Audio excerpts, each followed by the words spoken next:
بسم الله الرحمن الرحيم الحمد لله رب العالمين وأفضل الصلاة وتم التسليم على سيد الأنبياء والمرسلين سيدنا محمد وعلى آله وعلى آل بيته الطاهرين الطيبين وأصحابه المطهرين ومن تبعهم بإحسان إلى يوم الدين وسلم تسليما كثيرا وبعد. أحبتي في الله.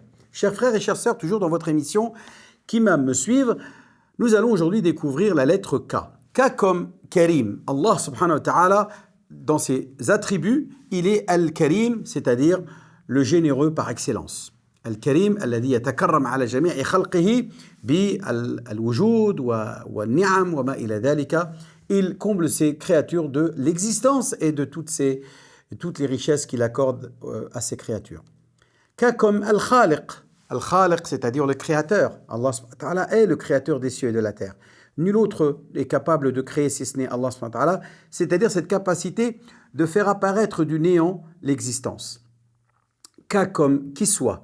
Kiswa, c'est la fameuse robe qui enveloppe la Kaaba, la robe noire de la Kaaba, et qui existait même avant l'avènement du prophète Mohammed sallallahu alayhi wa sallam, et qui, selon certains historiens, aurait été donc mis en place par un roi yéménite qu'on appelle Himyar, et qui était un roi Tubba, qui aurait donc été le premier à couvrir la Kaaba de cette robe qu'on appelle Al-Kiswa. K comme Al-Kitab, qui est le livre sacré, un des noms du Coran, qui veut dire tout simplement livre. Kitabun anzalnahu ilayka mubarakun, comme le dit le Coran, nous avons fait descendre sur toi une bénédiction.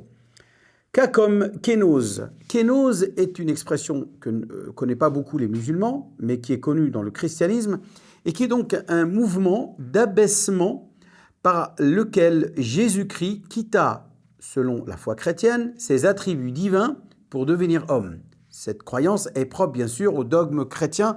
Les musulmans s'en démarquent. Mais il est important de comprendre ce qu'est le christianisme, et notamment sa foi, à travers la compréhension de ce mot qui est le mot kénoz. K comme Al-Kahf. Al-Kahf qui, la grotte des 7 dormeurs, et qui est le nom de la 18e sourate du Coran, et dans lequel Allah subhanahu wa ta'ala nous raconte l'histoire de ces 7 personnes, de ces 7 jeunes hommes qui ont cru et qui ont eu la foi et qui ont refusé de se soumettre à la foi du roi qui souhaitait leur imposer ses convictions. K comme Kusuf ou Khusuf. Kusuf qui est l'éclipse du soleil, le Khusuf est l'éclipse de lune, que le musulman, lors de cet événement, doit courir vers la prière et demander pardon à Allah subhanahu wa ta'ala, car, comme le dit le prophète, ce sont des signes de la grandeur et de la puissance d'Allah subhanahu wa ta'ala et rien d'autre, comme le dit le prophète. Inna ash-shamsa wal qamara la yankasifani li mawti ahadin wala li hayatihi faman ra'a dhalika falyastaghfir wal yatasaddaq wal yusalli salat al-kusuf. Donc cette prière est recommandée par le prophète alayhi salatu wassalam. K comme Kawthar. Kawthar, c'est le nom du fleuve du paradis qui sera réservé à notre prophète bien-aimé Mohammed sallallahu alayhi wa sallam, vers lequel le prophète décidera d'inviter tous ceux qu'il aime, tous ceux qui seront ceux qui l'ont aimé dans ce bas monde et qui l'auront suivi de la meilleure des façons. Dieu dans le Coran dit « Inna a'tainaka al-Kawthar » et donc le mot Kawthar est le nom de la sourate qui porte le nom de ce fleuve. K comme Kufr. Kufr qui veut dire mécréance, est celui qui, bien entendu, refuse de croire en Allah subhanahu wa ta'ala et à la révélation faite à ses prophètes et à son dernier et sceau des prophètes, Muhammad sallallahu alayhi wa sallam, et donc qui deviendra un kafir. K comme Kahina, ou Kahin. Le Kahin, au masculin, est bien entendu le voyant, la voyante, ou qu'on appelle aussi la diseuse de bonne aventure, celle qui prétend, par bien entendu escroquerie, connaître l'avenir alors qu'ils ne le sont pas capables. K comme Knesset ou Kanisa, c'est l'église qui réunit les fidèles dans la foi ou dans la langue hébreu, d'où le mot Kanisa qui veut dire église. Le Qadi est le juge qui tranche lors des différends entre des personnes qui se présentent devant lui pour pouvoir avoir une solution à leurs différends.